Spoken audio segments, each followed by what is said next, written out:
শবে বরাতে অসম্ভব দোয়া কবুল হওয়ার আমল, যে আমল করলে আল্লাহ পাক রব্বুল আলামিন আপনার দোয়া কবুল না করে পারবেন না ইনশাআল্লাহ।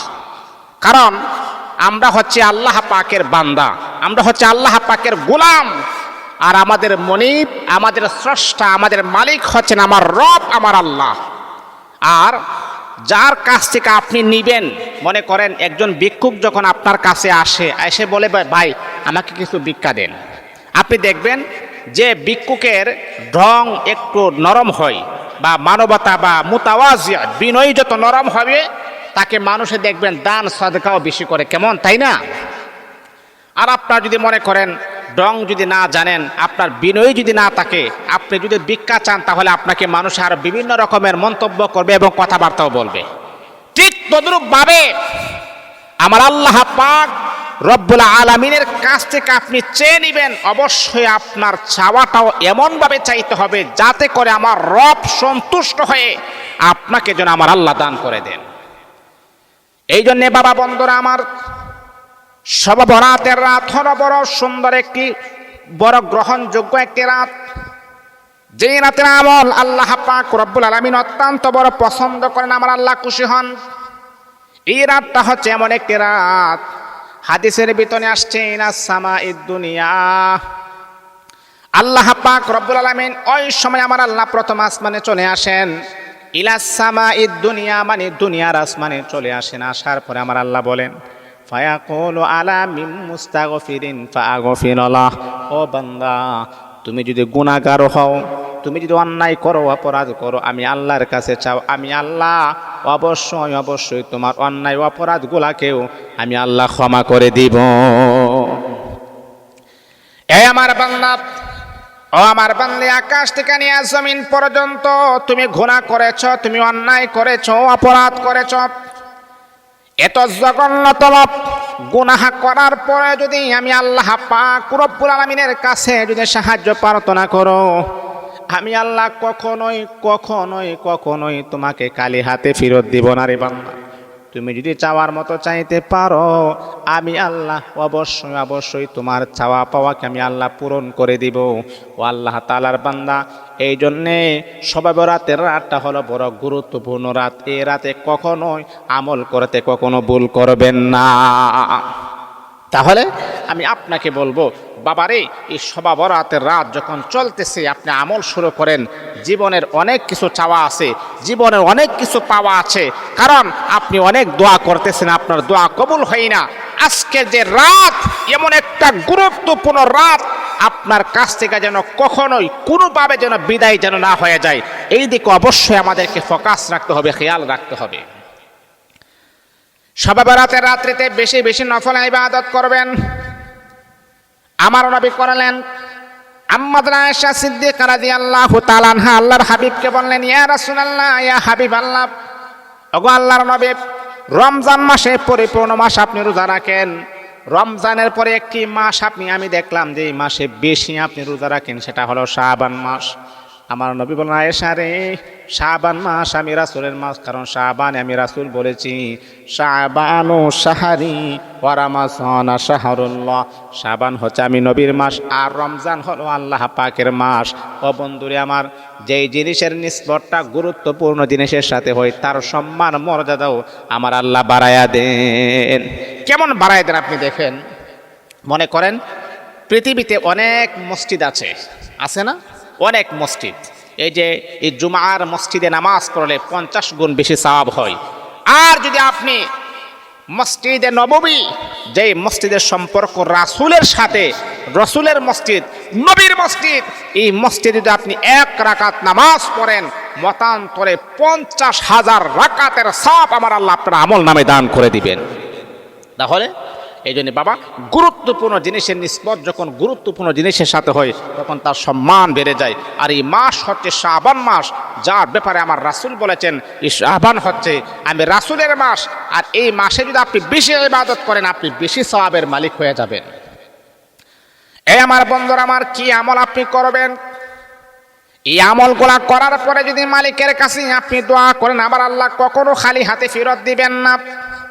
এ বলল, ও আমার মা বোনেরা, প্রথমে আপনি 2 রাকাত নামাজ আপনি পড়বেন। আপনি বাংলাতে দোয়া করবেন, হে আল্লাহ আমি তো শবে বরাতে 2 রাকাত নফল নামাজ পড়িতেছি, আল্লাহু আকবার। নিয়ত বাঁধার পরে যেই রকম ভাবে আপনি আগে নামাজ পড়তেন সেই রকম ভাবে 2 রাকাত নামাজ পড়বেন, আবারও 2 রাকাত নামাজ পড়বেন। 4 রাকাত নামাজ যখন আপনার হয়ে যাবে তখন আপনি কিছু জিকির আজকার করবেন, জিকির আজকার করবেন। সুবহানাল্লাহি ওয়া বিহামদিহি সুবহানাল্লাহিল আযীম। এই জিকিরটা আপনি 101 বার আপনি করবেন। সুবহানাল্লাহি ওয়া বিহামদিহি সুবহানাল্লাহি ওয়া বিহামদিহি সুবহানাল্লাহি ওয়া বিহামদিহি 101 বার। তারপর আবার করবেন সুবহানাল্লাহিল আযীম সুবহানাল্লাহিল আযীম সুবহানাল্লাহিল আযীম 101 বার। তারপর আপনি পড়বেন সুবহানাল্লাহ সুবহানাল্লাহ 101 বার। আলহামদুলিল্লাহ আলহামদুলিল্লাহ 101 বার। লা ইলাহা ইল্লাল্লাহ লা ইলাহা ইল্লাল্লাহ লা ইলাহা ইল্লাল্লাহ লা ইলাহা ইল্লাল্লাহ লা ইলাহা ইল্লাল্লাহ 101 বার আপনি পড়বেন। আল্লাহু আকবার আল্লাহু আকবার আল্লাহু আকবার আল্লাহু আকবার 101 বার আপনি পড়বেন। কারণ হলো বন্ধুরে আমার বেজুর সংখ্যা আপনি পড়বেন, কারণ আমার আল্লাহ হলো বেজুর, আমার আল্লাহ হলো একজন, এই জন্য বেজুর সংখ্যা আপনি পড়বেন, আমার আল্লাহ খুশি হয়ে যায়।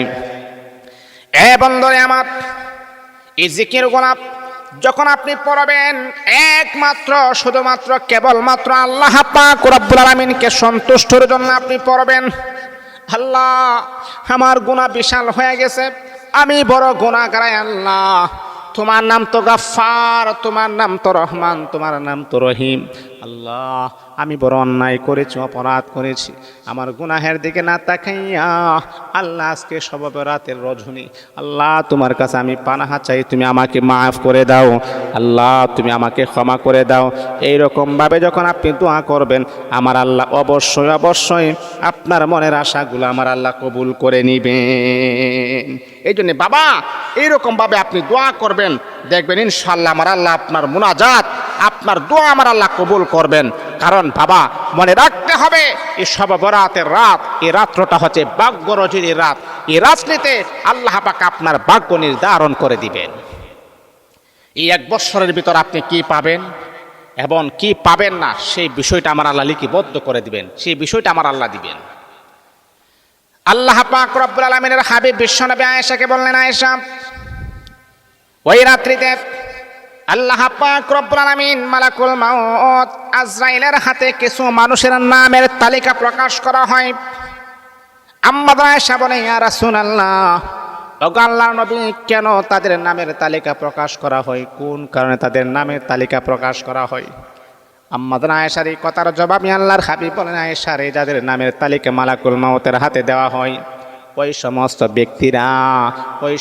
ব্যক্তিরা এই বৎসর তাদের ইন্তেকাল হবে, তারা মারা যাবে, এই জন্য তাদের নামের তালিকাগুলা মালাকুল মাউতের হাতে হস্তান্তর করা হয়।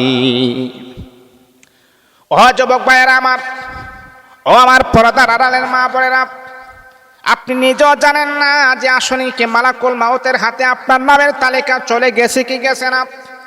যদি মালাকুল মাউতের হাতে যদি আপনার নামের তালিকা যদি চলে যায় তাহলে আজকে 1 বছরের ভিতর আপনি ইন্তেকাল করবেন। কত মা বোনেরা আছে, কত যুবকেরা আছে মনে বড় আশা নিয়ে কত কিছু করবে, আমি এই করব সেই করব, এই কল্পনা সেই কল্পনা, আমি 20 কোটি টাকার 30 কোটি টাকার মালিক হবে, ঢাকা বাড়ি করব, এই করব সেই করব, মনের ভিতরে কত উৎফুল্ল, মনের ভিতরে কত আশা, কিন্তু আপনি নিজেও জানেন না মালাকুল মাউতের হাতে আপনার নামের তালিকা পৌঁছে গেছে।